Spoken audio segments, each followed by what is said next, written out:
जय श्रीमन नारायण।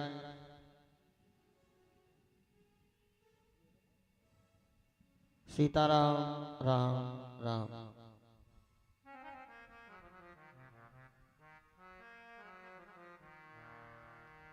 हरि ओम। श्रीमन महागणाधिपतये नमः।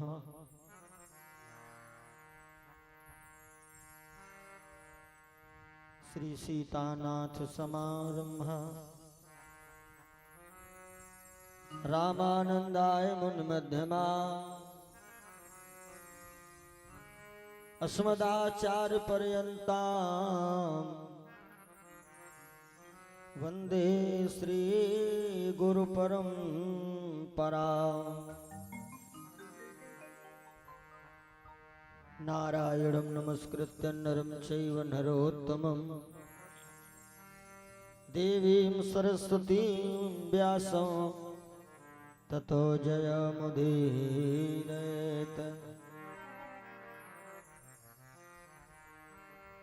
सच्चिदानन्दरूपाय विश्वोत्पत्त्यादिहेतवे तापत्रय विनाशाय श्रीकृष्णाय वयं नुमः। अतुलितबलधामं हेमशैलाभदेहं दनुजवन कृशानुं ज्ञानिनामाग्रगण्यं सकलगुणनिधानं वानराणामधीशं रघुपत प्रिय भक्तम वात जातम नमामि। भक्त भक्ति भगवंत गुरु चतुर नाम बपु एक, इनके पद वंदन किए नाशत विघ्न अनेक। रामो अनंत अनंत गुण अमित कथा विस्तार, सुनिया चरज न माने हैं जिनके विमल विचार। जय जय जय हनुमान गोसाई, कृपा करो गुरुदेव की नाई। श्री गुरुपद नखमनि गण ज्योति, सुमिरत दिव्य दृष्टि ही होती। सिया राम में सब जग जानी, करऊं प्रणाम जोरी जुग पाणी। जनक सुता जग जननी जानकी, अतिशय प्रिय करुणा निधान की। ताके जुगपद कमल मनाओ, झास कृपा निर्मल मति पाओ। श्री गुरु चरण सरोज रज, निज मन मुकुर सुधार। वर्णो रघुवर विमल यश, जो दायक फल चारु। बुद्धिहीन तनु जानिके, सुमिरो पवन कुमार। बल बुद्धि विद्या देहु मोहि, प्रभु हरहु कलेश विकार। सतगुरु तेरी वंदना जय श्री आदि गणेश, आके माता शारदे मम कंठ में करो प्रवेश। शिव समान दाता नहीं विपत विदारन हार, लज्जा मेरी राखियो प्रभु बसहा के असवार। एक बार प्रेम से बोलो भक्त और भगवान की जय हो। जय बोलो अपने अपने माता पिता की जय हो, अपने अपने गुरु भगवान की जय। सर्वप्रथम हमारे आसन में विद्यमान सभी ज्ञाता ज्ञात दिव्य शक्तियों को सत सत बार नमन प्रणाम। यत तत्र से पधारे सभी कथा प्रेमी भक्तजनों का हार्दिक स्वागत है इस कार्यक्रम में। आओ एक बार प्रभु के नाम का गायन, उसके बाद समय को ध्यान में रखते हुए थोड़ी चर्चा करने का हम प्रयास करें। सभी भक्त भाव के साथ में भजन करेंगे, मस्ती के साथ में, क्योंकि अवसर जो हम लोगों के बीच आया है, ये अवसर जब हमारे पिछले कई जन्मों के किए गए पाप नष्ट होते और पुण्य उदय होते हैं, तब ऐसा अवसर हम लोगों के मध्य आता है।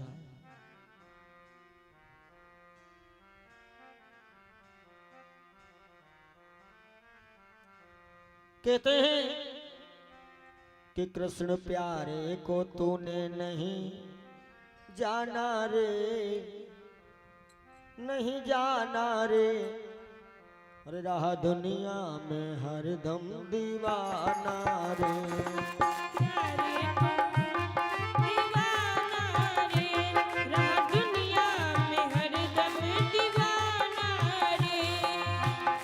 श्याम प्यारे को तूने नहीं जाना रे, नहीं जाना रे, रहा दुनिया में हरदम दीवाना रे, रहा दुनिया में हरदम दीवाना रे, रहा दुनिया में हरदम दीवाना रे।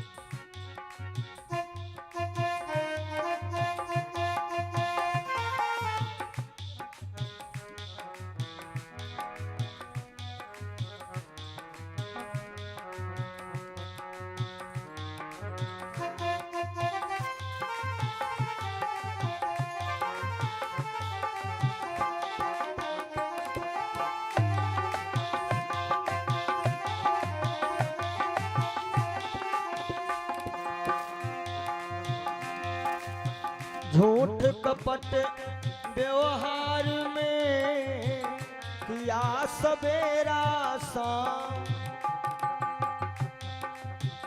एक बार भी प्रेम से लिया न हरि जी का नाम।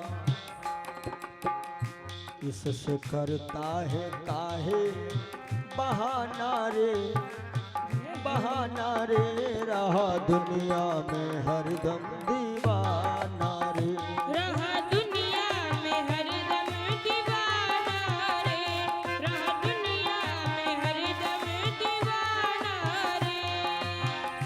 श्याम प्यारे को तूने नहीं जाना रे, नहीं जाना रे, रहा दुनिया में हरदम दीवाना रे, रहा दुनिया में हरदम दीवाना रे, रहा दुनिया में हरदम दीवाना रे। हरि बोल।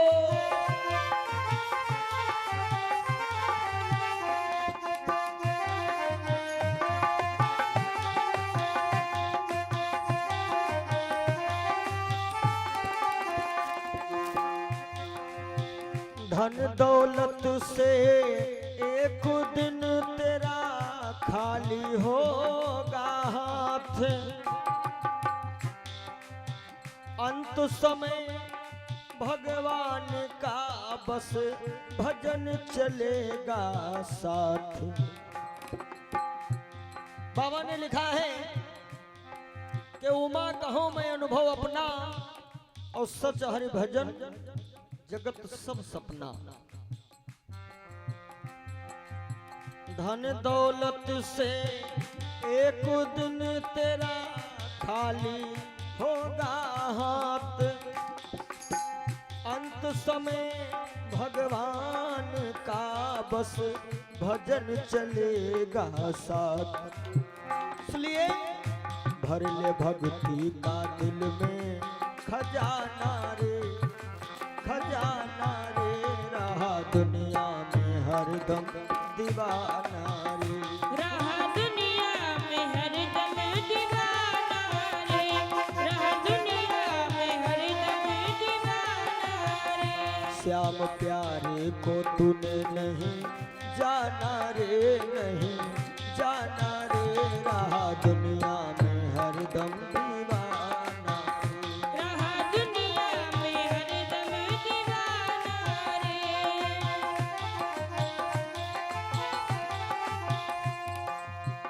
जो करना है जल्द कर, क्यों बैठा है मौन। पल में तो पल प्रलय है, कल की जाने कौन। व्यर्थ अब तो न जीवन गवाना रे, गवाना रे, रहा दुनिया में हरदम दीवाना रे। रहा दुनिया में हरदम दीवाना रे। श्याम प्यारे को तूने नहीं जाना रे, नहीं जाना रे, रहा दुनिया में हरदम दीवाना रे। रहा दुनिया में हरदम दीवाना रे।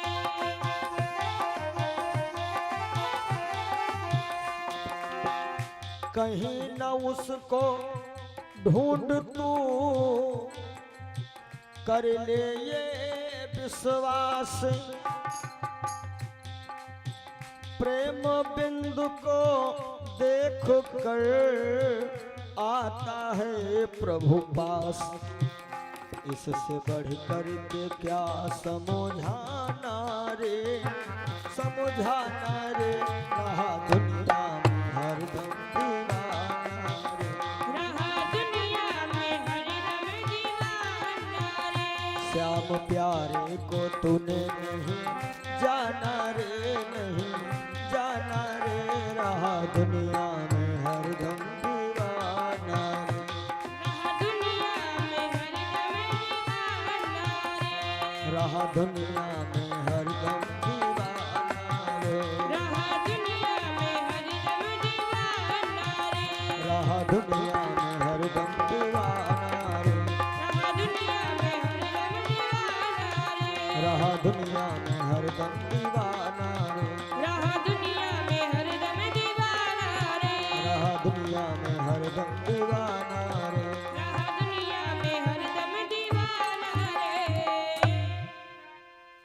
बोलिए वृंदावन बिहारी लाल की जय जय। हो, जय बोलो सदगुरुदेव महाराज की जय। जय हो। श्रोताओं, कहते हैं कि जब जन्म जन्मांतर के हमारे पाप नष्ट होके पुण्य उदय होते हैं, तब हम लोगों के बीच में ऐसा दिव्य सुनहरा अवसर आता है। इस कलिकाल में श्रीमद् भागवत महापुराण की कथा, ये मोक्षदायिनी कथा है,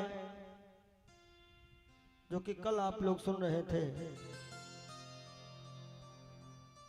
कि भक्ति के दो लड़के हैं, ज्ञान और वैराग्य। ये दोनों बूढ़े थे। तो नारद जी ने भक्ति से ये पूछा कि आप जवान हैं, बच्चे दोनों बूढ़े क्यों हो गए? तो भक्ति ने बताया कि द्वापर तक भरी जवानी थी, थे आप न तीनों आपे में, लेकिन कलयुग के आते ही बेटे घिर गए बुढ़ापे में। इस कलयुग ने ज्ञान और वैराग्य को भी प्रभावित किया है। तो ज्ञान वैराग्य ये तरुण हुए थे। श्रीमद् भागवत महापुराण की कथा जब इनको सुनवाई गई थी, और विद्वानों ने भक्ति से दक्षिणा के रूप में यही मांगा था कि कलयुग में कोई भी प्राणी इस कथा को सुने तो उसको तुम अपनी दासी दे देना। देखिए, भक्ति के बेटे हैं ज्ञान वैराग्य, और भक्ति की दासी का नाम है मुक्ति, जिसको कहते हैं मोक्ष। भागवत कथा में कथा आती है गोकर्ण और दंडकारी की कथा आपने सुनी होगी।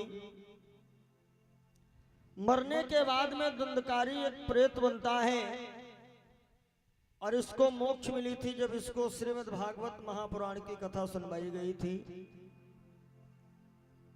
और उसके बाद इस कलयुग के जो प्रथम सम्राट हैं अभिमन्यु के सुपुत्र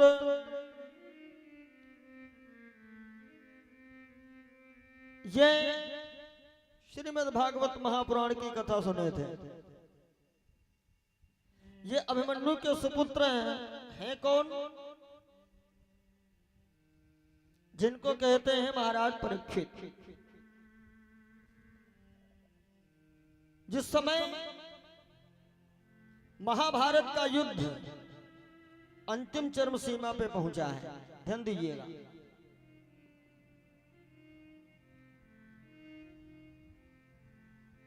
महाभारत ग्रंथ जो है, अब कुछ लोग तो महाभारत का मतलब लगाते हैं लड़ाई झगड़ा।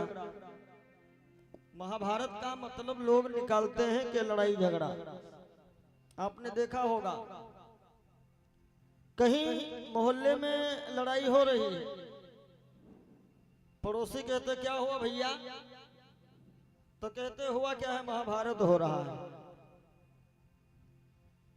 देखो, लड़ाई झगड़ा का मतलब महाभारत नहीं है, ये ध्यान रखिएगा। अब पता लगा भाई भाई में लड़ाई हो गई, कहते हम तुम्हारे मरे मराए नहीं। अब वो महाभारत का युद्ध तो ऐसा था कि सुबह से लेकर शाम तक युद्ध होता था, और शाम को जब युद्ध सूर्यास्त के बाद युद्ध बंद हो जाता था ना, तो पक्ष और विपक्ष एक दूसरे के शिविर में जाकर के बैठ के बात करते थे आराम से। महाभारत की कथा में हम लोगों को शिक्षा क्या मिली है? देखो, कथा कोई भी हो, हर कथा में शिक्षा है। अपनी ही कथा हर कथा में है। महाभारत में भी दो पार्टी थी, एक कौरव एक पांडव। कौरव की संख्या ज्यादा थी, पांडवों की कम थी। लेकिन जब ये दोनों लोग कन्हैया जी के पास सहायता लेने के लिए पहुंचते हैं, ज्यादा उधर कथा में नहीं बढ़ना है, तो कन्हैया जी ने दुर्योधन और अर्जुन से कहा कि देखो तुम दोनों लोग आए हो, तो सीधी सी बात है, एक तरफ हम चल सकते हैं, दो लोग हो, एक लोग हमें ले लो, लेकिन शर्त यह है कि हम अपने हाथ में कोई हथियार नहीं उठाएंगे, और एक लोग चाहो तो हमारी यादवी सेना ले जाओ। तो दुर्योधन ने बुरा भाग लगाया कि हमें गैया चरवाना नहीं, हमें युद्ध करवाना है। तो तुम करोगे क्या अकेले, वो भी निहत्थे रहोगे? तो दुर्योधन ने कहा हमें चाहिए आपकी सेना। और अर्जुन मुस्कुराए बोले साहब हमें सेना नहीं है, बस आप ही मिल जाओ। तो महाभारत की कथा से क्या मिलता है कि भगवान से कभी ना मांगो, क्योंकि भगवान से मांगोगे जिंदगी भर मांगते रहोगे। परमात्मा से ना मांगो, मांगो तो भगवान को मांगो। से मांगो को मांगो में अंतर है। भगवान से मांगोगे जिंदगी भर मांगते रहोगे, क्योंकि इच्छाएं ऐसी हैं हमारी आपकी, ये कभी पूरी नहीं होती है। अब भगवान से लोग ज्यादा मांगते हैं। मंदिर गए, भगवान बाबा ट्रैक्टर ले दो, अब ट्रैक्टर आ गया, अब खेत जोतना है तो खाली में ट्रैक्टर दौड़ई हो, ओहो के लिए उपकरण चाहिए।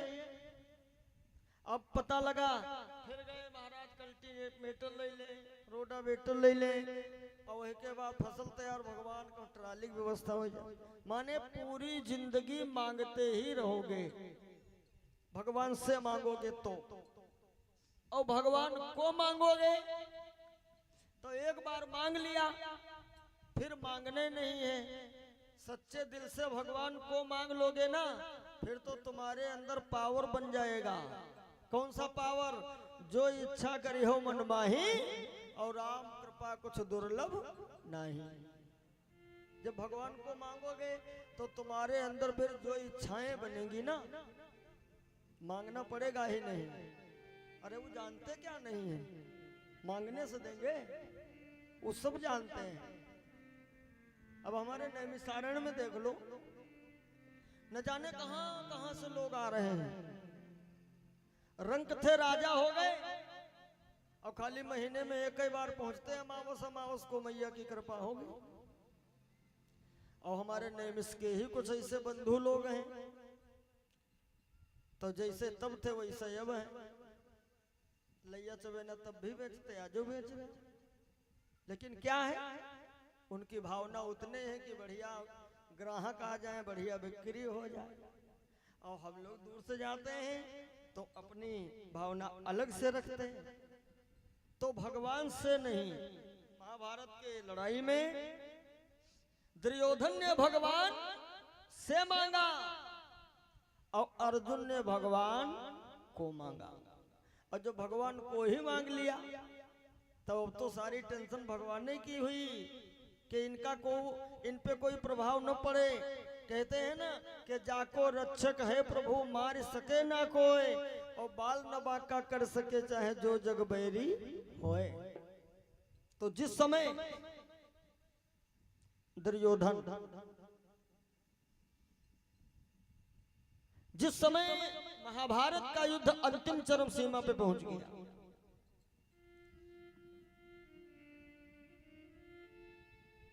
पांचों पांडव जा रहे हैं मैया कुंती के पास। मैया कुंती बढ़िया सा एक हार लिए खड़ी हैं और कह रही हैं उसको मेरे सामने लाओ जिसने दुर्योधन को मारा। तब पता लगा, जानकारी हुई कि दुर्योधन अभी तक जिंदा है। कुंती ने फटकारा, भाग जाओ तुम लोग यहां से, कुछ नहीं कर पाए। अयोध्या दुर्योधन हताश होकर के अपनी पत्नी के पास पहुंचा, भानुमति के पास। कहता है सब बर्बाद हो गया, सारी सेना मारी गई।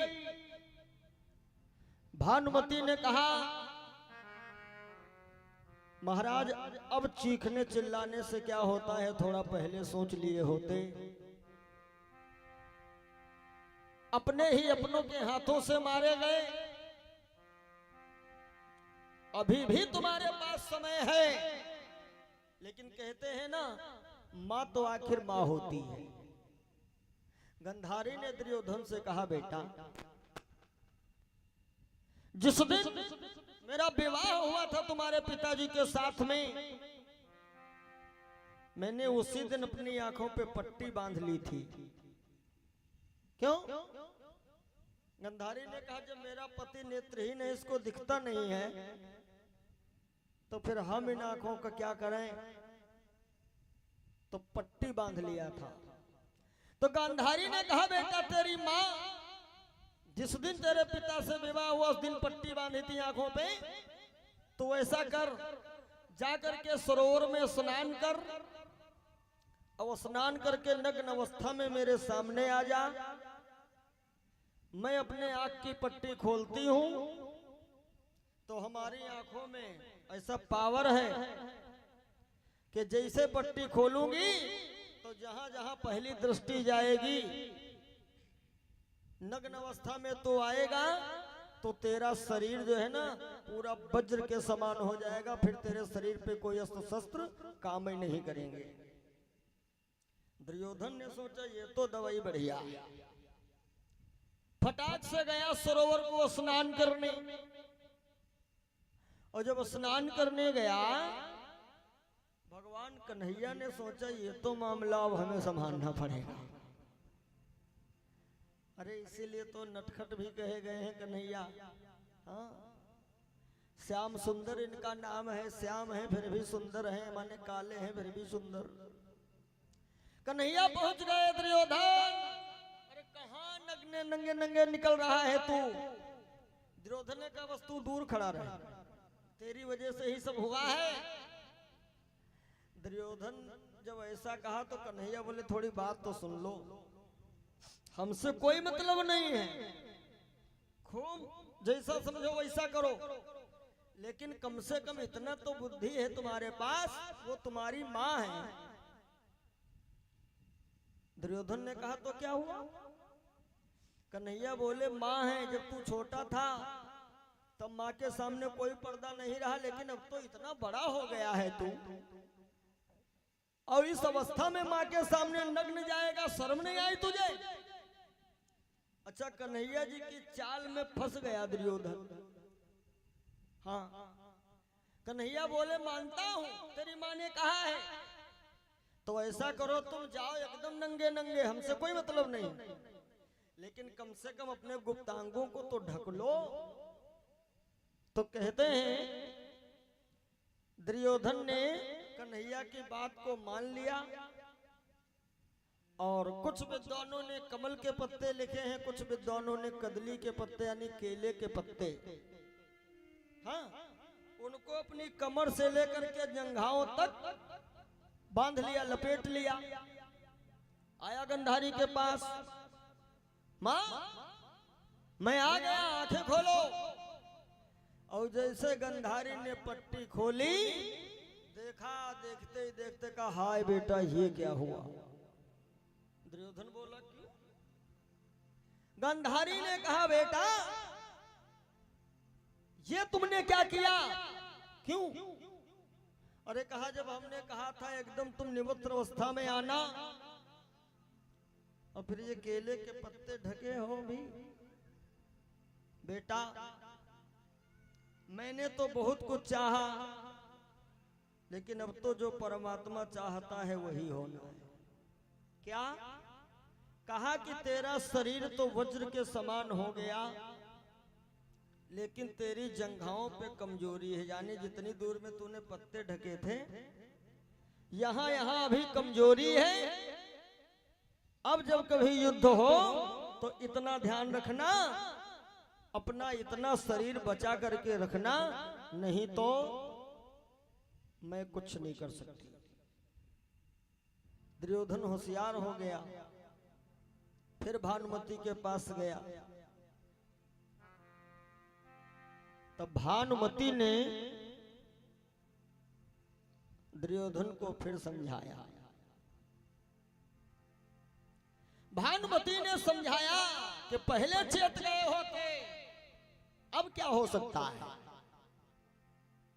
अच्छा, दुर्योधन को जल स्तंभन की क्रिया मालूम थी कि भी एक क्रिया होती जल स्तंभन।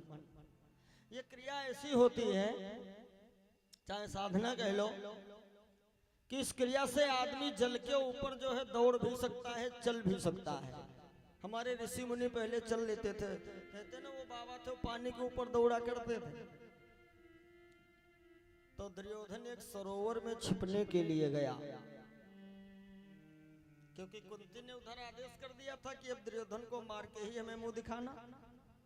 ये जिम्मेदारी कन्हैया को सौंपी गई। तो दुर्योधन ने क्या किया, जान बचाने के लिए एक सरोवर में जा छिपा। लेकिन गया कैसे था? उल्टे पैर गया था, बैक गियर में। तो जो इसके चरणों के चिन्ह बने थे, एक भील के द्वारा जब कन्हैया भीम आदि को लेकर के इसको ढूंढने निकले, तो एक भील के द्वारा जानकारी मिली कि यह सरोवर की तरफ भाग के गया। तो जब वहां गए तो वहां चिन्ह तो मिल गए पैरों के, लेकिन ऐसे ये उल्टा गया है तो देखने में लगता कोई इस सरोवर के माने पानी के बाहर निकल के गया। लेकिन जग को नाच नचाने वाले तन की जाने मन की जाने, जाने चित्त की चोरी। और वैसे प्रभु से कहा छिपाओ जिनके हाथ में डोरी। कन्हैया ने भीम को संकार दिया, चलो ललकारो जरा।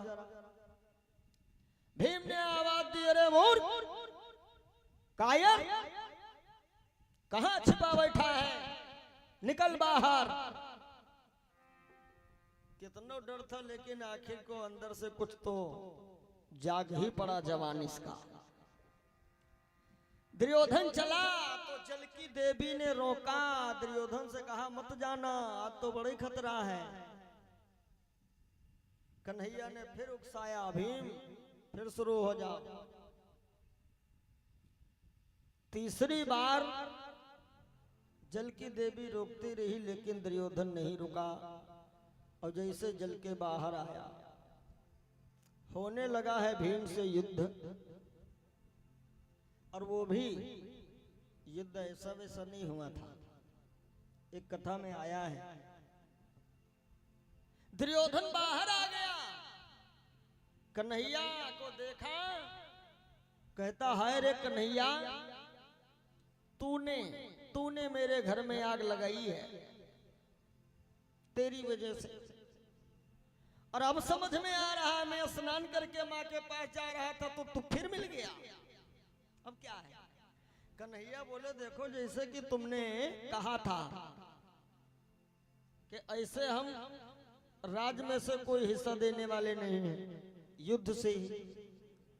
तो मान लो युद्ध पे सब डिपेंड है, तो ऐसे ना राज इनको दो, तो युद्ध कर लो, अब सेना तो बची नहीं है। अब ये 5 है, तुम अकेले हो, तो ना हो तो अकेले अकेले कुश्ती लड़ लियो एक बार। तो दुर्योधन दिमाग लगा गया कि इसमें भी कोई खेल है हमारे साथ। तो दुर्योधन बोला हमारी बराबरी तो किसी से है नहीं, हम लड़े तो किससे लड़े, हम एक युवराज हैं, राजा है मान लो। ज्यादा विस्तार न बढ़ाते हुए कि दुर्योधन जब इतना कहा तो कन्हैया बोले कि ये 5 भाइयों में से मान लो सर्वश्रेष्ठ दर्जा भीम भैया को दिया जा रहा है, ये युद्ध क्षेत्र के राजा हैं, इनसे लड़ जाओ। तो दुर्योधन ने कहा राजा के सामने बेटा भाई पिता ये कुछ नहीं है, राजा के सामने प्रजा पुत्रवत होती है। कहा हाँ, तो कहा यदि धर्मराज युधिष्ठिर भीम के आगे हाथ जोड़ करके इनको नमन कर ले, तब फिर हम भीम से कुश्ती लड़ ले। अब भीम भैया भी अंदर से घबराए कि धर्मराज युधिष्ठिर ने जो प्रणाम किया, यदि हाथ भी जोड़ा तो हमार काम है त्रिकथा। तो एक कथाकार ने लिखा है कि भगवान कन्हैया स्वयं मानो बंसी में समा गए और भीम भैया वो बंसी बगल में दाब लिए। कन्हैया ने युधिष्ठिर जी से कहा क्या देख रहे हो, उधर देखो। युधिष्ठिर ने देखा बंसी में बंसी वाले नजर आए, तो धर्मराज युधिष्ठिर ने बंसी वाले को मानो नमन किया हो, और दुर्योधन ने सोचा ये भीम को प्रणाम किए हैं। युद्ध शुरू होता है, अंत तो गत्वा भगवान कृष्ण कह रहे हैं भीम उस समय की याद करो जब मेरी मुंह बोली बहन द्रौपदी भरी सभा में लज्जित की गई थी। ओहो, तब भीम को याद आया कि दुर्योधन कहता था कि द्रौपदी तुमने कहा था अंधों के अंधे होते हैं, तो हम अंधे यहाँ की सभा मेरी अंधी देखने वाले तुम्हारे पति ही हैं, आओ मेरी जंघा पे बैठ जाओ। तब भीम भैया ने एक प्रण लिया था कि तेरी जंघा एक दिन अपनी गदा से हम तोड़ेंगे। तब भीम भैया ने प्रहार किया। भीम के गदाघात द्वारा दुर्योधन धराशायी हुआ दुर्योधन तो अपनी जिंदगी की अंतिम सांसें पूरी कर रहा है और इधर भगवान कन्हैया पांचों पांडवों को लेकर के आए और धर्मराज जी से कह रहे हैं कि आज की रात हम इस शिविर में नहीं रुकेंगे, चलो थोड़ा बाहर निकलते हैं। कन्हैया तो पांचों भाइयों को लेकर के निकल जाते हैं और यहाँ रावटी में केवल द्रौपदी है, द्रौपदी के 5 मासूम बच्चे हैं और उधर दुर्योधन अपने जिंदगी की अंतिम सांसें पूरी कर रहा था। उसी समय द्रोणी माने सुथामा और कृतवर्मा आदि ये सब पहुंचे दुर्योधन के पास। तो द्रोणी ने पूछा, कहो तुम्हारी कोई अंतिम इच्छा तो नहीं रह गई? दुर्योधन ने कहा, अंतिम इच्छा बस एक ही है, यदि पांडवों के सर हम देख लें कटे हुए तो मेरी जीवात्मा कायदे से निकल सके। अश्वत्थामा ने कहा, ठीक है हम एक प्रयास और करते हैं। लेकिन दुर्योधन ने कहा, लेकिन कुछ नहीं, ये मेरा राजमुकुट धारण करो, जा करके मार दो पांडवों को, और जैसे मुझे सूचना मिलेगी मेरी जीवात्मा कायदे से निकल जाएगी। द्रोणी तुरंत कृतवर्मा को बुलाता है और कहा चलो। और इधर भगवान भोलेनाथ की ड्यूटी लगा करके कन्हैया गए थे कि महाराज हम तो जा रहे हैं पांडवों के साथ और यहाँ द्रौपदी उसके 5 मासूम बच्चे हैं, थोड़ा ध्यान रखना। तो भोले बाबा ने कहा, ध्यान रखूंगा, लेकिन ये तुम भी ध्यान रखो कि हमारा नाम है भोले, और भोले हैं तो भोले हैं, कोई औरो भक्त आ सके ऐसा तो है नहीं, भोले के एक ही भक्त है। खैर ज्यादा विस्तार न बढ़ाते, द्रोणी जो है अश्वत्थामा ये पहुंचा, पांडव नहीं मिले तो द्रौपदी के 5 मासूम बच्चे लेटे थे, उन 5 बच्चों के सर काट करके लाई के दुर्योधन के सामने रख दिया। दुर्योधन ने कहा, हाय द्रोणी, ये तूने क्या किया? शायद इतना पाप कराने के लिए मेरी आत्मा अभी तक नहीं निकल पाई थी। ओंकार शब्द के साथ में अब दुर्योधन इसका अंत हुआ। और इधर जब भगवान कन्हैया 5 पांडवों को साथ लेकर के उस रावटी में पहुंचे, उस शिविर में पहुंचे, तो क्या देख रहे हैं? 5 लाशें पड़ी हुई हैं जिनके सर नहीं है, और 5 लाशों पे एक मैया रो रही है तड़प तड़प। डेरों से खून बह रहा है और है अबला खड़ी रो रही थी। डेरों से खून बह रहा था,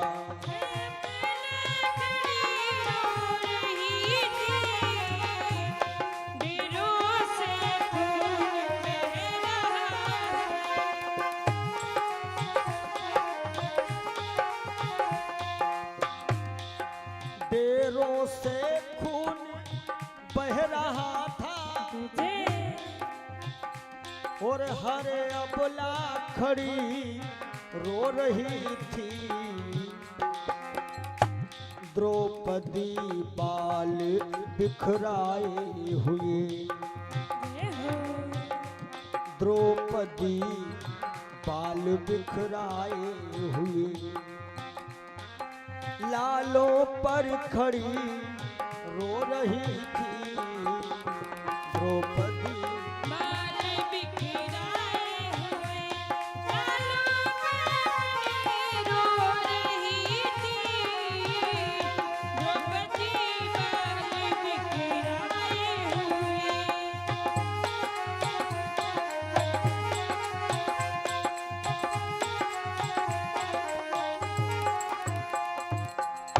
डेरों से खून बह रहा था, हर अबला खड़ी रो रही थी और द्रौपदी बाल बिखराए हुए लालों पर पड़ी रो रही थी।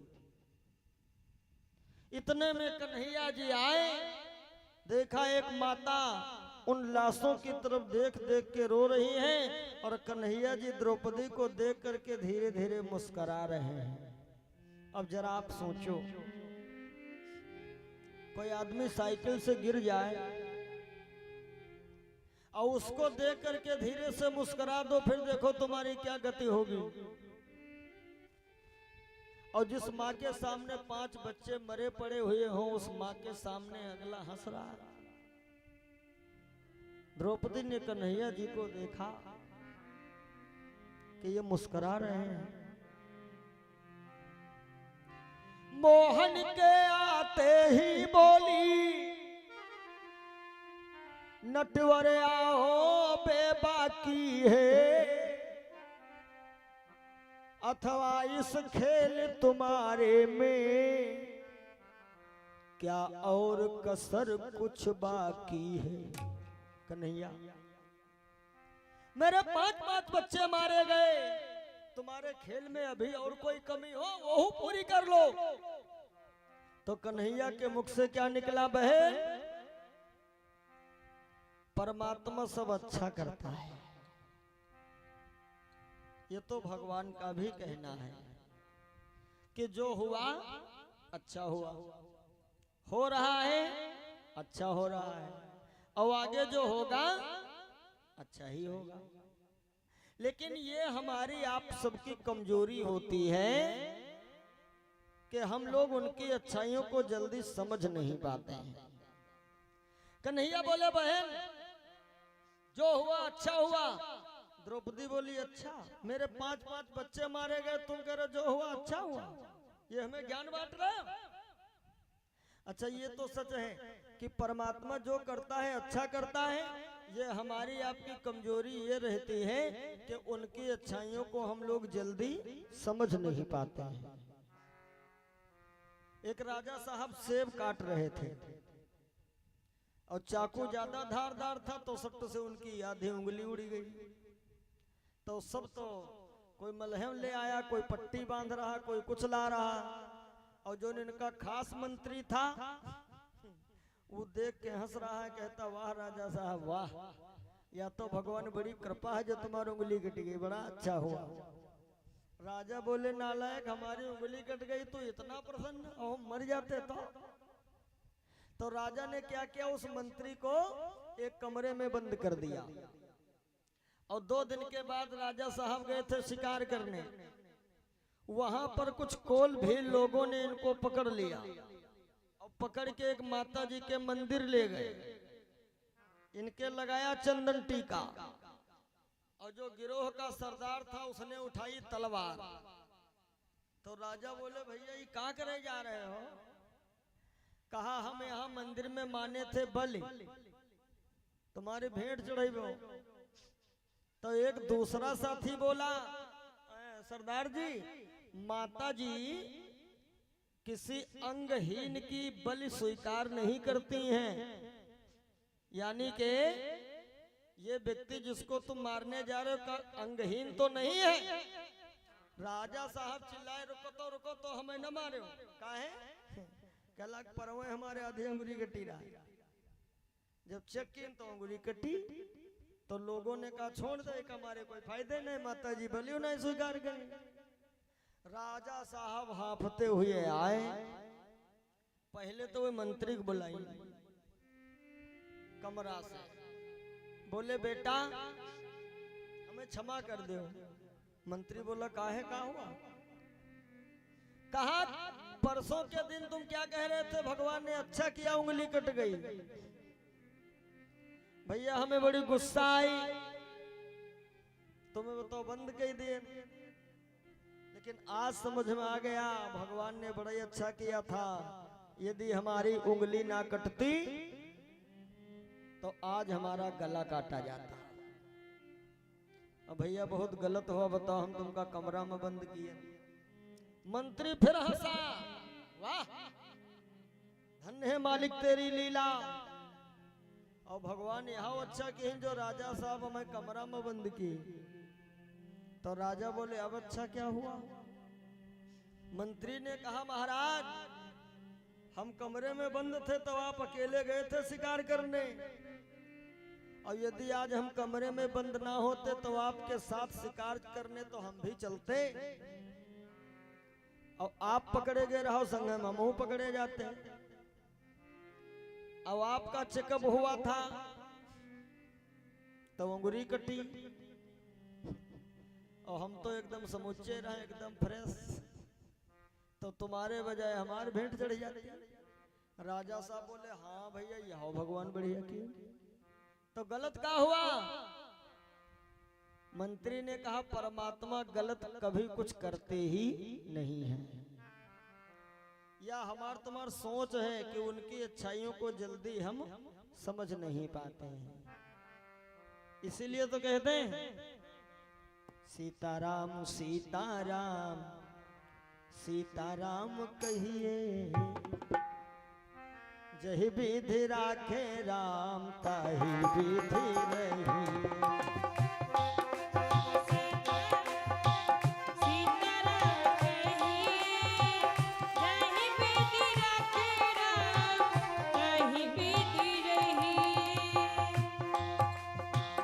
जाहि विधि राखे राम ताहि विधि रही, जाहि विधि राखे राम ताहि विधि रही।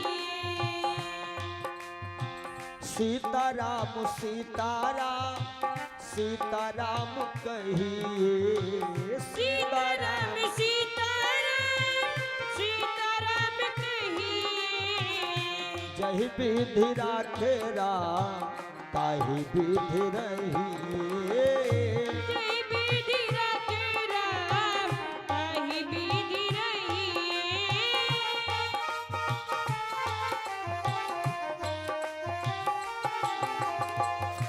और कहते हैं किया अभिमान तो फिर मान नहीं पाएगा, किया अभिमान तो फिर मान नहीं पाएगा। घमंड कभी मत करना किसी चीज का भी, क्योंकि भगवान इनका एक नाम है गर्वाहारी। किया अभिमान तो फिर मान नहीं पाएगा, किया अभिमान तो फिर मान नहीं पाएगा। होगा प्यार वही जो मेरे राम जी को भाएगा, होगा प्यार वही जो मेरे राम जी को भाएगा। इसलिए विधि का विधान जान हानि लाभो सही, विधि का विधान जान हानि लाभो सही। जही विधि राखे राम ताहि विधि रही, जही विधि राखे राम ताहि विधि रही। सीताराम सीताराम सीताराम कहिए, जही विधि राखे राम ताहि विधि रही। जहि विधि राखे राम ताहि विधि रही। जही विधि राखे राम ताहि विधि रही। जहि विधि राखे राम ताहि विधि रही।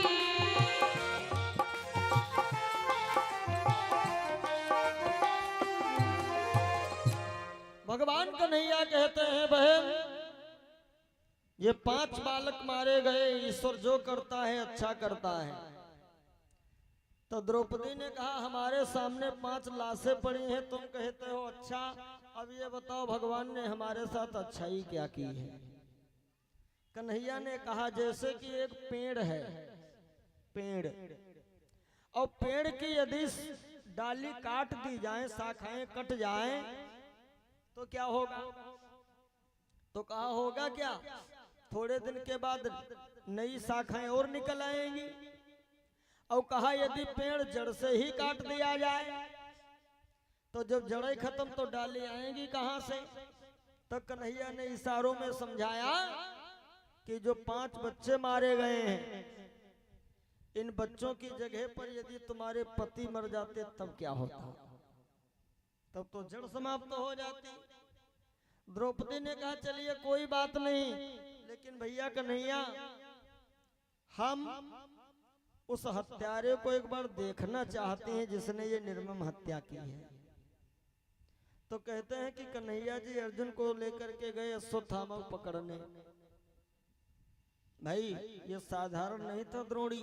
हाँ, इसने प्रयोग तो अर्जुन को मारने के लिए किया, लेकिन जिसके कन्हैया स्वयं रक्षक हो भाई क्या कहना। अंत तो गत्वा द्रोणी पकड़ करके लाया गया, एक खंभे में बांध दिया गया। और जब ये द्रोणी बंधा है तब भीम भैया गदा अलग रख दिए, तलवार निकाले और द्रौपदी से कहते हैं, द्रौपदी हमें जल्दी बतला, क्यों कर तेरा दिल भर डालूं।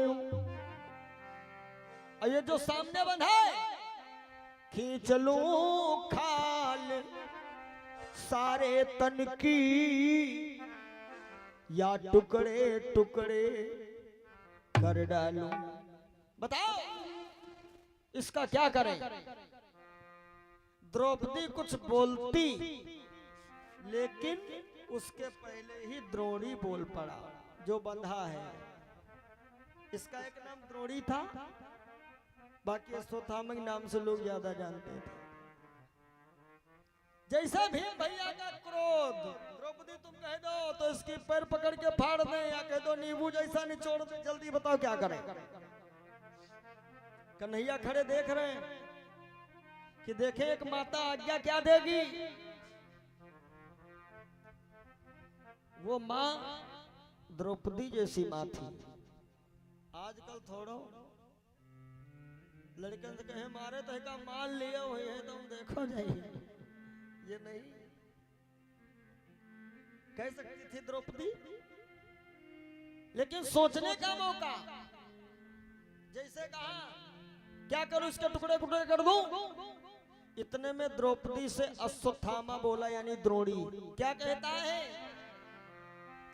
किली चला खूब उस चलती में, और जितनी चल सकी हमारी है।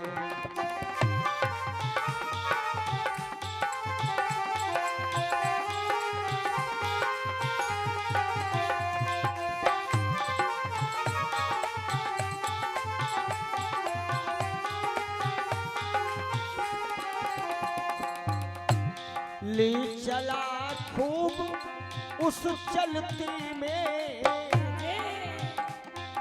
जितनी चल सकी हमारी है, जितनी चल सकी हमारी है, जितनी चल सकी हमारी है। मारो तो न्याय समझता हूँ। श्याम जी, गुरु जी, अश्वत्थामा कह रहा है मारो तो न्याय समझता हूँ, और छोड़ो तो दया तुम्हारी है।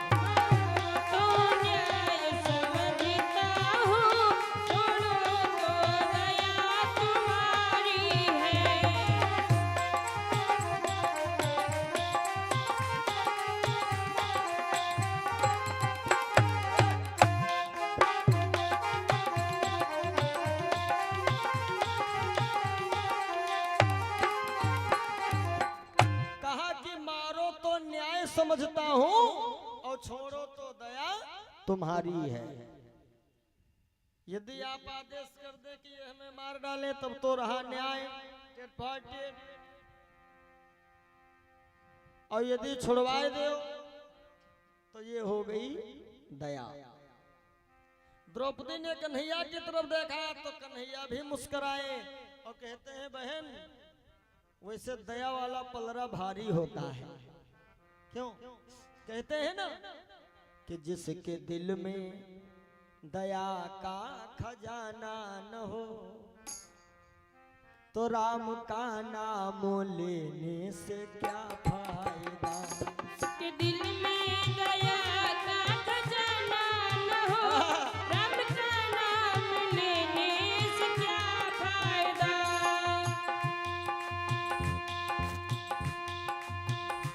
जिसके दिल में दया का खजाना न हो राम का नाम लेने से क्या फायदा।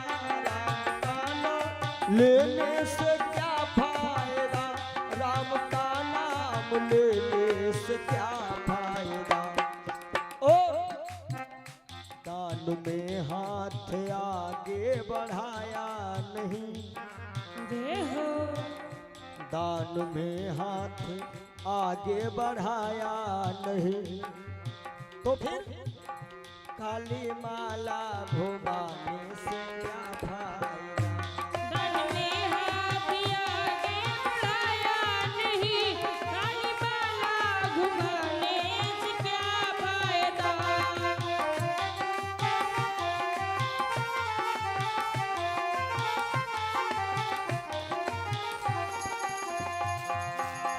और दान में हाथ आगे बढ़ाया नहीं, खाली माला घुमाने से क्या फायदा।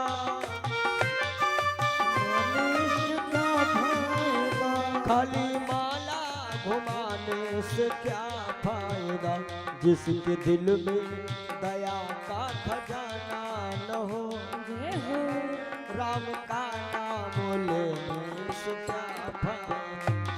के दिल में दया का खजाना न हो, राम का नाम लेने से क्या फायदा।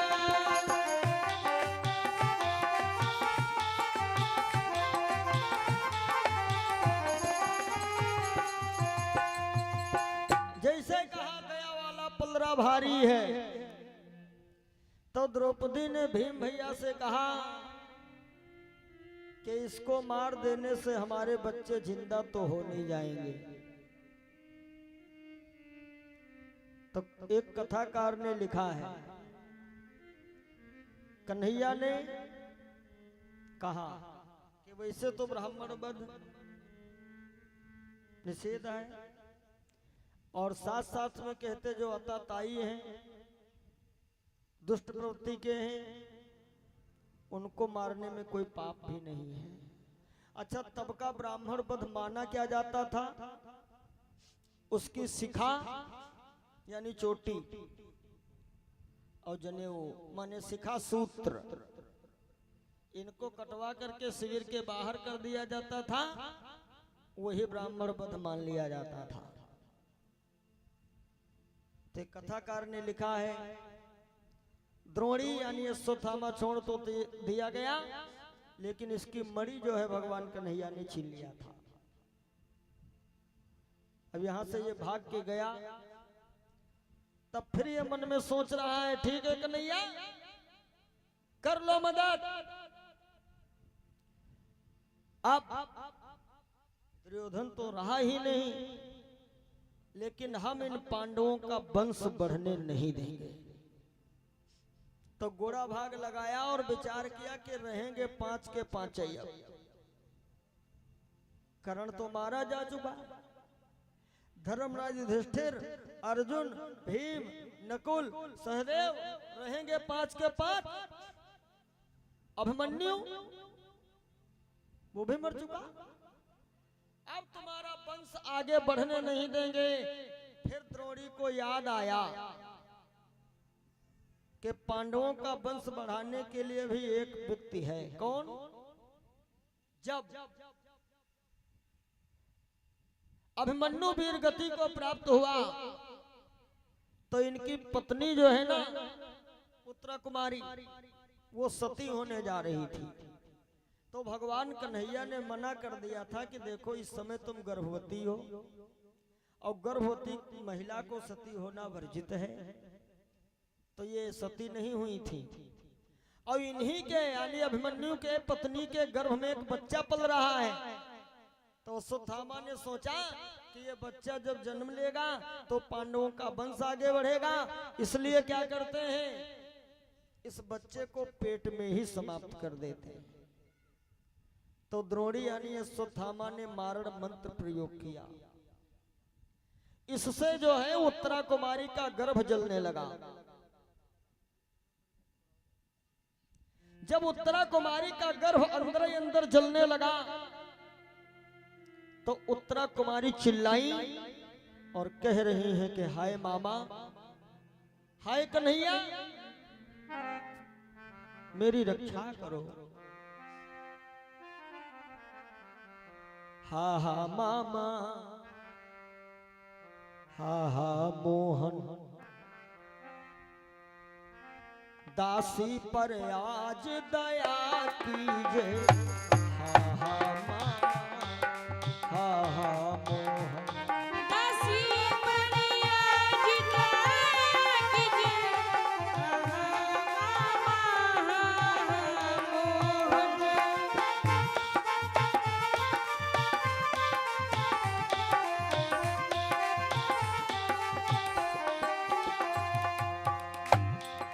हा हा मामा, हा हा मोहन, दासी पर आज दया कीजे। मेरे जीवन को ले लीजिए, या मेरा गर्भ बचा दीजिए। मेरे जीवन को ले लीजिए।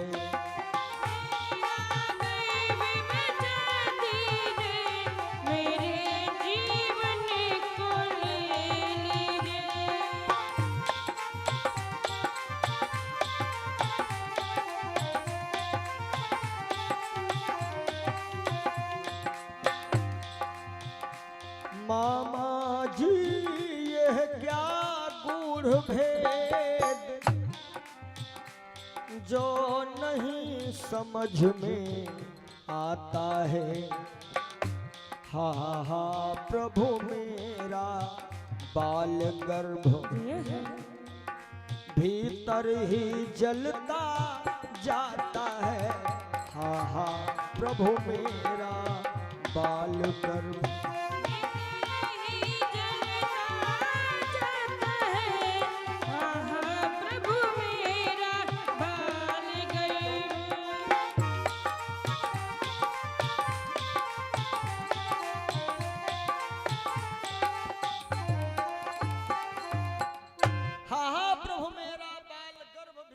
जलता जाता है। भगवान कन्हैया ने अश्वत्थामा के चलाए हुए उस अस्त्र को स्वयं पान किए और फिर से इस जले हुए गर्भ में प्राण डाले। तब समयानुसार एक बालक का जन्म होता है। इसी बालक का नाम पड़ा है महाराज परीक्षित। एक कथाकार ने और एक कथा लिखी है, जब परीक्षित जी अपनी मां के पेट में थे तब अर्जुन ने नागलोक में जाकर के राजा बासुक के साथ में द्वैत क्रीड़ा की थी, पांसे वाला खेल। उसी दौरान कहते हैं बासुक की कन्या नवलदे जो थी उनके साथ महाराज परीक्षित जी का विवाह हुआ था। अधिक विस्तार न बढ़ाते हुए एक दिन पांचों भाई बैठे मीटिंग कर रहे हैं। देखो सबका एक नियम था। अब आज जरा उसी बात बिगड़ जाए, लोग कहते हैं अरे अब तो कलयुग है। वैसे कुछ मायने में देखा जाए तो कलयुग ठीक है। पिछले युग का हाल देखो, आज का हाल देखो। कुछ मायने में कलयुग ठीक है। किस मायने में? जैसे विशेष बात कलयुग की एक यही है, कहते हैं पिछले युगों में ये नियम था कि भगवान का भजन यदि करना है तो अपनी प्रॉपर्टी बच्चों को सौंप दो और जंगल में जाकर के भजन करो। मनु महाराज तो जबरदस्ती अपने लड़के के राजभार सौंप के तो पहुंचे थे नीमसार तपस्या करे के लिए। बरबस राज सुतहि तब दीना, तब नारी समेत गमन बन कीना। और कलयुग में ये विशेष सुविधा यही है, कलयुग में जरूरी नहीं है कि अपने प्रॉपर्टी लड़का बच्चन सौंप के जंगल को भजन करने जाओ ना। कलयुग में ये सुविधा है कि हम लोग लड़का बच्चन साथ घर पर रह के भी भजन कर सकते हैं। जरूरी ना है कि 5 घंटा मंदिर में बैठो, गाय भैंसी भूखे तड़प नहीं, उनका एक पानी ने एक बाल्टी भी आए और मंदिर में घंटा बजा कल्याण हो ही तुम्हारा। हाँ? माता पिता कुछ कह दिए तो महतारी बाप पे लेके लाठी दौड़त है, का खोपड़ी फाड़ दे। और गले में कंठी देख लो तो 250 ग्राम की बांधे। खेत में असली गाय मिल जाए, असली ओरिजिनल, तो कहो गाय के रे बल्लमुई भोंक दे। असली गाय पे लाठी चलाते हैं। और मंदिर में जो है पत्थर वाली गाय कहीं ऐसा कांडम मंत्र पड़ा, ऐसा ना हो दो है लागत बैतरणी नदी अब है पार होना। बहुत पहले एक भजन हमने गाया था, आप लोगों ने सुना होगा। ये कलयुग की भक्ति है क्या कि जब दिल की कोठरिया साफ नहीं तो ऊपर के नहाए का होई, ऊपर के नहाए का होई।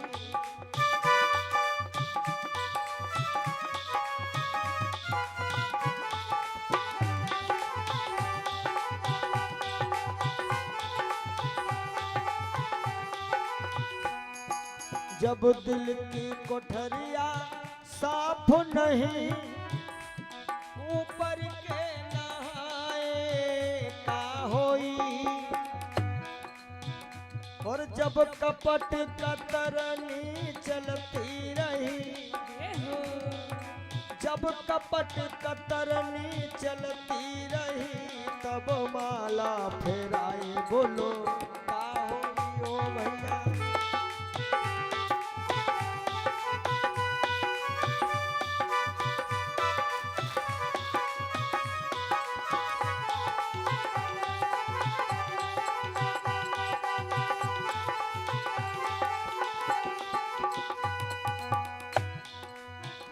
और काया की गाड़ी ज्ञान के इंजन और चालक कहाए का होई। ये शरीर भी एक गाड़ी है। और जब एक्सीडेंट तुम कर ही चुके, एक्सीडेंट जब कर ही चुके हो फिर हारन बजाए का होई हो भैया। हारन बजाए का हो जब दिल की कोठरिया साफ नहीं।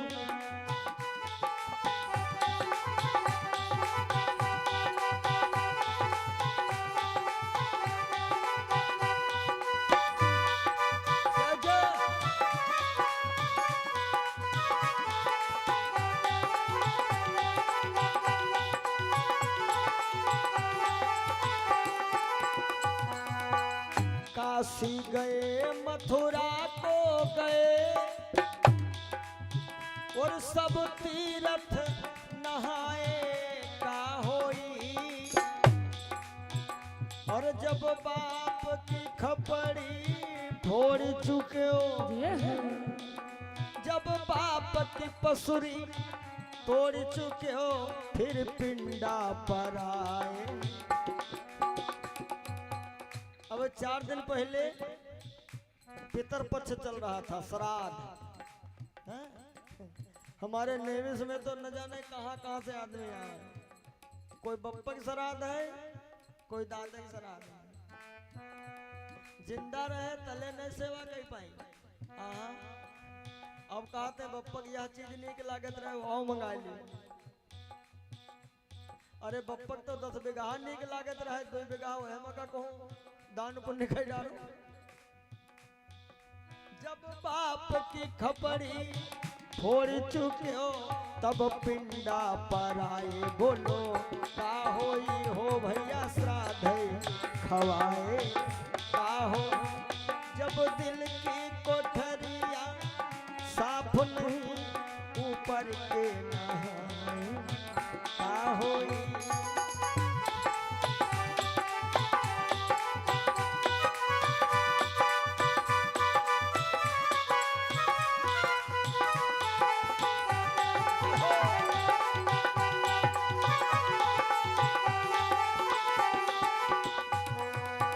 बहुत गई कुछ समझ न पाए, और समय गवाए का होई, जब खेत चिड़ैया चुन गई, खेत चिड़ैया जब चुन गई, फिर डंडा हलाए, का होई भैया डंडा हलाए। कहते हैं खेत चिड़ैया चुन गई, कौन सा खेत? यह है अपन शरीर रूपी खेत।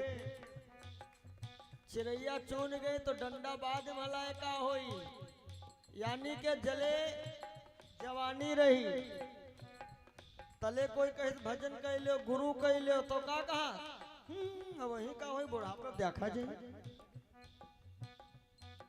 और गुरु करास कब लागत? जब देखा बंद, सुना बंद, थूकत अलग गिरत अलग, तब कहते हैं बाबा मंत्र दो। अब गुरु जी कान मंत्र देते हुआ मशीनें खराब। तो गुरु जब कान मंत्र दिन तो कहा गुरु जी को समझ नहीं पाए कहा कहेगा। तो गुरु जी इशारे में कह देते हैं सीताराम। अब मुहम्मा दांत लाए हैं, अंदर से तो सीताराम कहा चाहते हैं, लेकिन जब दांत लाए तो हवाली को हो जाए, तो कहते हैं सीताराम, लेकिन मुँह से दांत ना निकल सीताराम सीताराम। तो खेत जब चिड़ैया चुन गई तब डंडा हलाए का हो, जब खेत चिड़ैया चुन गई, अरे तब डंडा हलाए, बोलो का हो जब दिल की कोठरिया साफ नहीं ऊपर के नहाए, का होई ऊपर।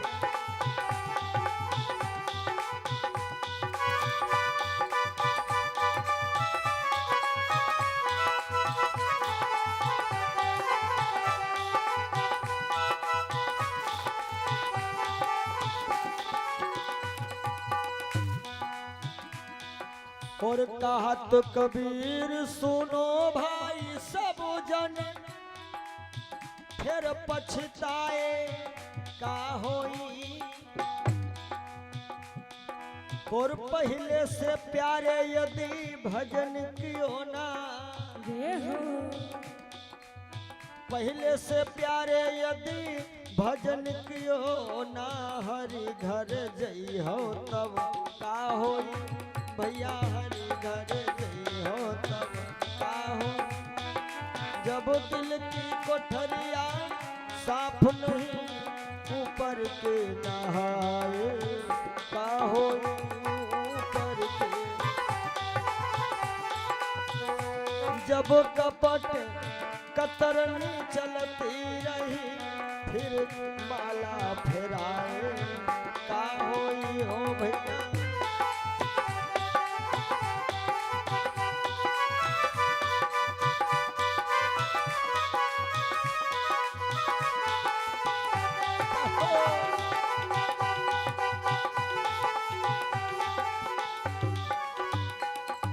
बोलो सच्चे दरबार की। तो कहने का मतलब कलयुग में एक बहुत विशेष बात है, उसको बस समझ लेना बस, बाकी शाम की वेला में पांडवगण विचार करते हैं कि अब इस समय का नियम है कि अब भजन करना है। तो अब क्या है, बोले अपने परीक्षित पोता जो है ना, इसको रात गद्दे पे बिठाओ, चलो भजन करने। क्यों? क्योंकि हाय आसार बुढ़ापे के नजर आते हैं और हम दिन की तरह रोज ढले जाते हैं। पांचों भाइयों ने मिलकर के परीक्षित जी का तिलक कर दिया, गद्दी पर बिठाया और कहा बेटा ये सारी प्रजा पुत्रवत मानिएगा। परीक्षित बोले ठीक। और जब पांडव चलने लगे तो भैया भीम बोले बेटा परीक्षित जी, कहा ये सारा राज तो तुम्हारा है जी दादाजी, और कहा एक बक्सा रखा है बड़ा वाला जी दादाजी। बोले इस बक्से का ताला कभी मत खोलना। तो परीक्षित नए नए राजा बने हैं, कहला ठीक है नहीं खोलेंगे, का मतलब हमका बक्सा से। लेकिन सोचिन वही समय जरूर कि बक्सम कोई है खास चीज। जैसे घर में नई बहू आवे, हाँ, और घर की सास माता बहू को पूरा गुच्छा पकड़ा दें चाबी के रो, बहू सारी चाबियां इसी में हैं। और नई नई बहू मिल जाए चाबी क्या कहना, बहू मार गदगद। और फिर बाद में सास कहती बहू भाई बक्सा की चाबी हम आती रहे, जरूरत पड़े तो ले लियो। तो ताजा माहौल बहुरिया वैसा ही तो नहीं कहिए कुछ, लेकिन मन में जरूर सोचे कि जब बूढ़ा सबे चाबी देन वह कह नहीं देंगे एमा कोई हाई खास इनकी चीज जरूर, दिमाग वही का फिर वही सब रही। तो परीक्षित ने सोचा इतना राज तो हमें मिल गया, लेकिन ये बक्सा ताला काहे मना किए हैं, चलो बाद में देखा जाएगा। परीक्षित राज करने लगे। और ऐसा वैसा नहीं, परीक्षित जी का शासन कैसा है, भेड़ बकरी सिंह सब एक घाट पे पानी पी रहे हैं। एक दिन परीक्षित जी ने अपने कर्मचारियों से कहा वो बक्से का ताला खोलो जरा। कर्मचारी मना किए। परीक्षित बोले राजा जो करता है सब न्याय है और ताला बहुत जल्दी खोल दो। तो कहते हैं ना कि जब आदमी का विनाश का समय आता है तो बुद्धि उल्टा काम करे लगे। तो अच्छी बात बताओ का खराब लगे, और जैका अच्छी बात बताए दो का खराब लगे तो समझ लो ये कि बर्बादी का समय चालू। परीक्षित ने बक्से का ताला खुलवाया। बक्से में बक्सा, बक्से में बक्सा, 7 बक्सों के अंदर एक सोने का कीमती मुकुट रखा हुआ है। परीक्षित ने सोचा कि बाबा लोग डर के मारे अंदर बंद किए हैं, कोई छीन न ले जाए। परीक्षित ने उस मुकुट को अपने सर पे रख लिया, मानो अपनी मौत को इन्होंने दावत दिया है। इस मुकुट की विशेष कथा हमारे YouTube चैनल पे सुनिएगा, जरासंध वध की कथा में। यह मुकुट भैया भीम लाए थे, मुकुट जरासंध का था। और जरासंध ने यह श्राप दिया था कि भीम तुम या तुम्हारे परिवार का कोई भी सदस्य ले जाता मेरा मुकुट मूर्ख, लेकिन एक दिन पछताएगा और रखेगा इसको जो सर पे 8वें रोज मर जाएगा। तब से 7 बक्सों में यह मुकुट बंद था। आज परीक्षित महाराज वही मुकुट अपने सर पे रख करके चले गए शिकार करने। एक जंगल में शिकार ढूंढ रहे थे, अचानक रोने की आवाज सुनाई पड़ी। कौन है आज मेरी लाज बचाने आए,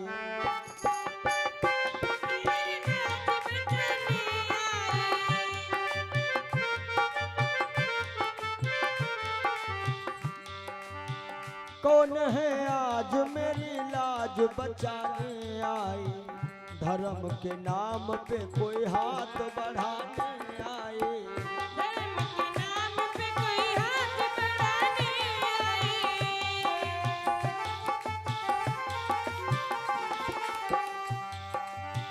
कौन है वीर जो परतंत्र दुखारी माँ को, कौन है वीर जो परतंत्र दुखारी माँ को, बेड़िया काट के आजाद बनाने आए, बेड़िया काट के आजाद बनाने आए।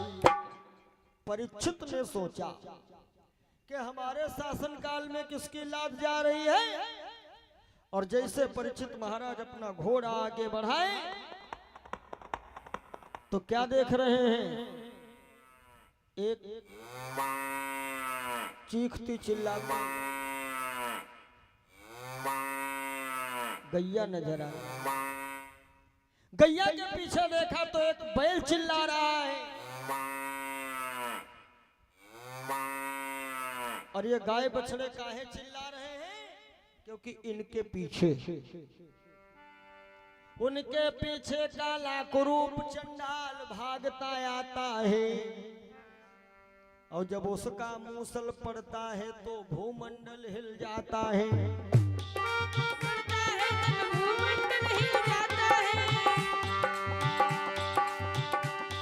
उसके पीछे काला कुरूप चंडाल भागता आता है, जब उसका मूसल पड़ता है तो भूमंडल हिल जाता है।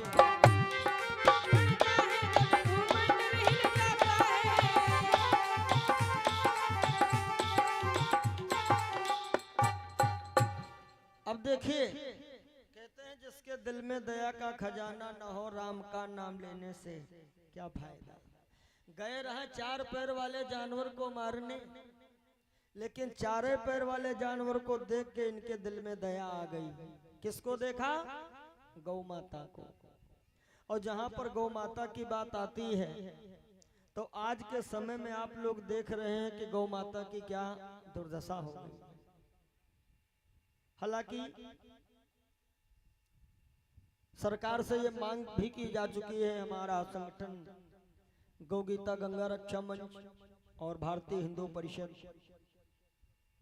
काफी हम लोग प्रयास कर रहे हैं कि गौ माता को पशु की श्रेणी से हटा करके इनको माता की श्रेणी में जोड़ दें तो हो सकता है। देखिए, सनातन हमारा जब तक सुरक्षित है, जब तक गौ माता सुरक्षित है। और खाली लंबे लंबे भाषण देने से नहीं होता सनातन धर्म की जय। और याद रखिएगा, ये तरह तरह की बीमारियां फैल रही हैं, ये सब गौ माता का, इनके ऊपर जो अत्याचार इस समय चल रहा है। खैर, अभी अभी आप लोगों ने सुना भी होगा कि महाराष्ट्र सरकार, जो कि वर्तमान के मुख्यमंत्री जी हैं श्री शिंदे साहब, बहुत बढ़िया इन्होंने भी एक निर्णय लिया है। महाराष्ट्र में गौ माता को राजमाता का दर्जा मिल चुका है। अब थोड़ा अपने वहां भी सरकारें चेत जाएं। बाकी काफी दिनों से हम लोग ये मांग कर रहे हैं कि गौ माता को राष्ट्र माता का दर्जा दे दिया जाए, लेकिन महाराष्ट्र सरकार में राजमाता का दर्जा मिल गया है। स्पेशल धन्यवाद है शिंदे साहब को ऐसा निर्णय लेने के लिए। और अब हम लगभग मंजिल के नजदीक ही हैं। जब राजमाता घोषित हैं तो कभी राष्ट्रमाता भी घोषित हो जाएंगी। वैसे जब तक गौ माता सुरक्षित है तब तक हमारा सनातन भी सुरक्षित है। मित्रों, परीक्षित जी के मन में दया आई, जो वहां खोजती थी शिकार, उसको एक नया शिकार मिला, और जीवों का वध करने वाला आज गोरक्षा पे तैयार हो। ए गोवधिक, हम तुझे जिंदा नहीं छोड़ेंगे, अभी मार डालेंगे। तो गैया कहती, महाराज, हम कोई साधारण गाय नहीं हैं, हमारा नाम है पृथ्वी। हमारे पीछे ये बैल नहीं है, ये धर्मराज हैं। 16 चरण थे, 16, लेकिन सतयुग बीता 4 पैर टूट गए। त्रेता आया, त्रेता बीता 4 फिर टूटे। द्वापर आया, द्वापर युग बीता 4 फिर टूटे, वे 4 पैर रह गए। इनके पीछे जो कलयुग लिए मूसर। तब परीक्षित बोले, हम कलयुग को भी मारेंगे। तब कलयुग कहता है, महाराज सुनो, मानता हूं कि आप कलयुग के सबसे पहले राजा हैं, लेकिन हमें मारे ही तुम्हें अधिकार को दे दी, मार नहीं सकते हो। मान लो हमरे में 2-4 अवगुण हैं, तो हमारे गुणों तो देखो। और कहते हैं तुम कत्तो अवगुणी आदमी हो, कितना अवगुणी।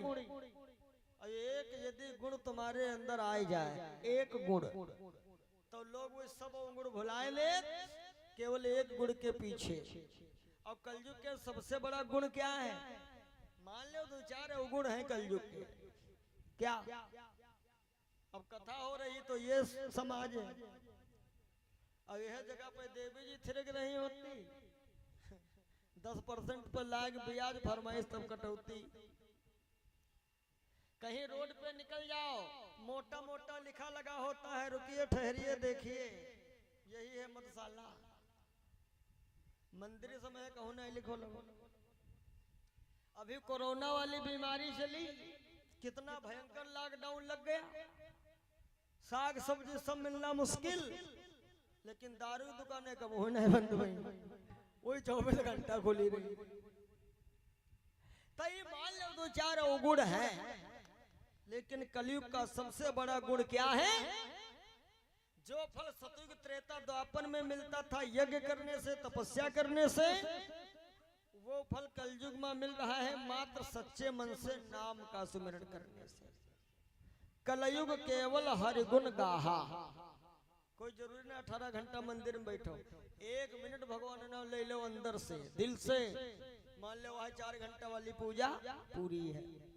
अच्छा, कुछ लोग कहे लगे पंडित जी तुम कहा तो भगवान, हम भगवान ने देखा तो है नहीं, तो विश्वास कैसे करिए हम?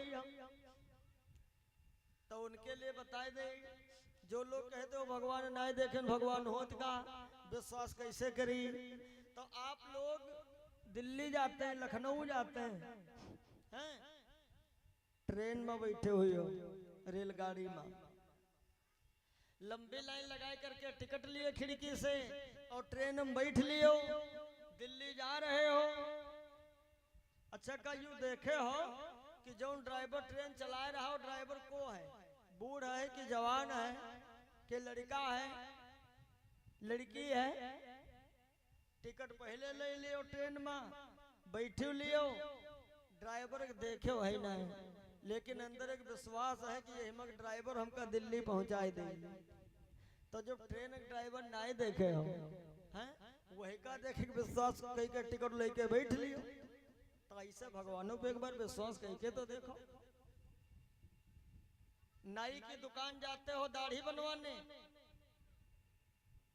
वहीं पर तुमका पक्का विश्वास कि इनका छुरा दाढ़ी पे ही चलेगा, और दाढ़ी भैया जो घटों 2 राउंड मार दे तो, लेकिन तुमका विश्वास है कि ये बनाई है दाढ़ी।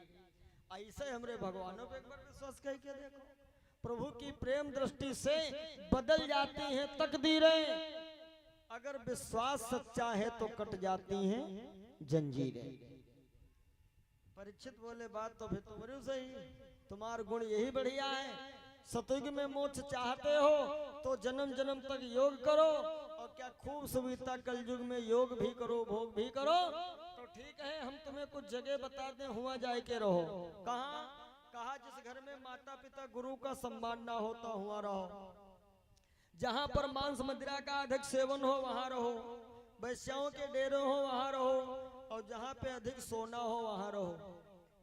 सोना बताया था नींद को, और कलयुग महाराज ने कहा ज्यादा सोना तुम्हारे सर पर है, वह है सोने मुकुट। कलयुग महाराज ऊपर बैठ गए।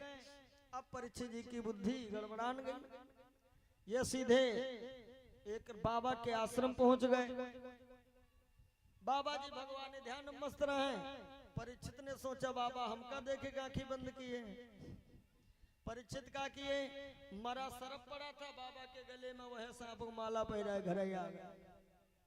जब मुकुट उतारे तो कलयुग की संगत छूट गई, तब पछताए रहे, काम तो हम बहुत गलत कर डाले, लेकिन फिर पछताए होत का चिड़िया चुग गई खेत।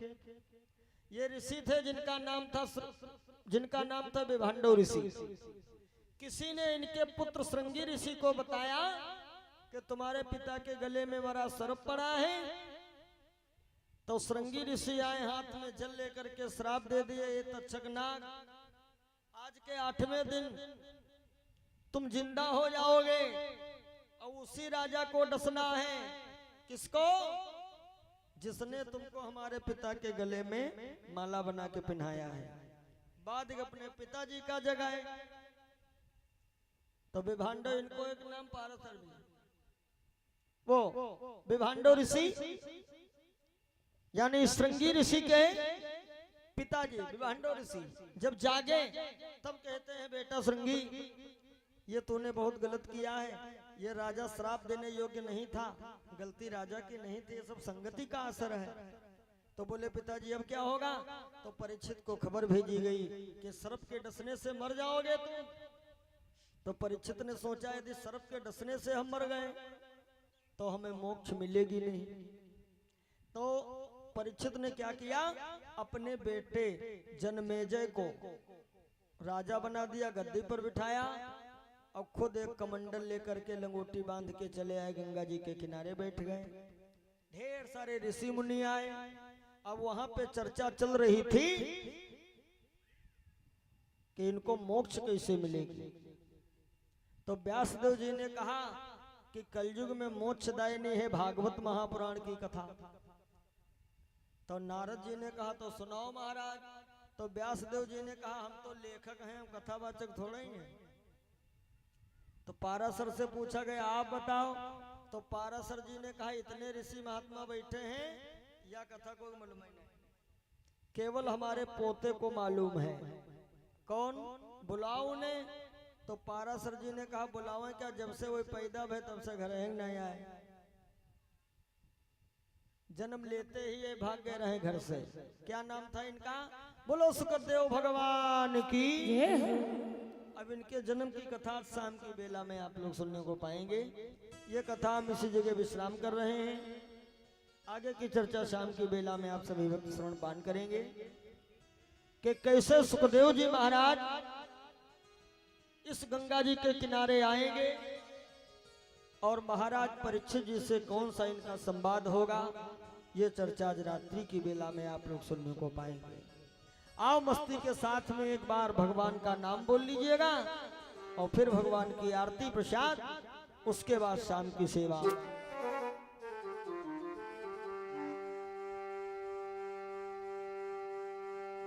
वासुदेव श्री कृष्ण गोविंद हरे मुरारी। हे नाथ नारायण वासुदेवा। हे नाथ नारायण वासुदेव। हे नाथ नारायण वासुदेव। हे नाथ नारायण वासुदेवा। हे नाथ नारायण वासुदेवा। श्री कृष्ण गोविंद हरे मुरारी। हे नाथ नारायण वासुदेव। श्री कृष्ण गोविंद हरे मुरारी। हे नाथ नारायण वासुदेवा। हे नाथ नारायण वासुदेव। हे नाथ नारायण वासुदेवा। बोले गोविंद भगवान की जय हो। अब आओ सभी लोग अपने अपने स्थान पे खड़े हो जाओ और मिलकर के भाव से सभी लोग आरती करें। सादर जय श्री राम। राम राम राम। ओम हरि ओम। चंद्रमा मनसो जाति चक्षुः सूर्य उजायता श्रोत्रद्वय शुक्राणुमुखाग्निरजायत। ओम मिदगुं हवे व्रजननं मे असुरसवीरगुं सर्वगुणगुं सुदये आत्मसनि प्रजासनि वसुसनि रोगसनि भयसनि अग्निप्रजाबहुलं मे करोदन्नं वयोरेतो अस्मासु दत्ता। हरि ओम। राम राम।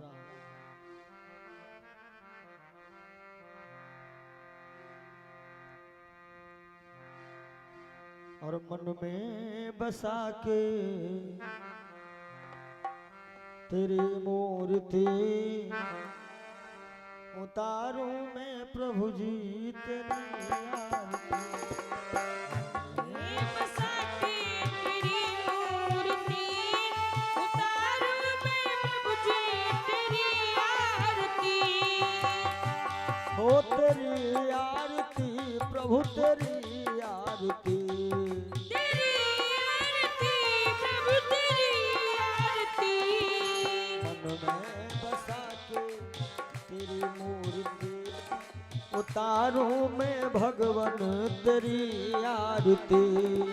मन में बसा के तेरी मूर्ति उतारूं मैं भगवन तेरी आरती। करो न करो कष्ट ज्ञान दो भगवन, भव में फंसी नाव मेरी तार दो भगवन। करुण करो कष्ट हरो ज्ञान दो भगवन, जय हो। भव में फंसी नाव मेरी तार दो भगवन।